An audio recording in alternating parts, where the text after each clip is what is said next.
સંસ્કારી નગરી વડોદરાના ક્રિકેટ પ્રેમીઓ માટે આજનો દિવસ ખૂબ જ ખાસ છે. આજથી વડોદરાના કોટંબે ઇન્ટરનેશનલ ક્રિકેટ સ્ટેડિયમ ખાતે વુમેન્સ પ્રીમિયર લીગના બીજા તબક્કાની મેચોનો ધમાકેદાર પ્રારંભ થવા જઈ રહ્યો છે. આજની પ્રથમ મેચમાં સાંજે 7:30 વાગે ગુજરાત જાયન્ટ્સ અને રોયલ ચેલેન્જર્સ બેંગ્લોર સામસામે ટકરાશે.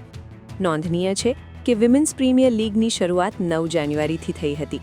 આ ટૂર્નામેન્ટની શરૂઆતની પ્રથમ 11 મેચો નવી મુંબઈના ડીવાય પાટીલ સ્ટેડિયમમાં રમાઈ હતી. હવે બાકીની મહત્વની 11 મેચો વડોદરાના નવનિર્મિત કોટંબી સ્ટેડિયમમાં રમાવાની છે.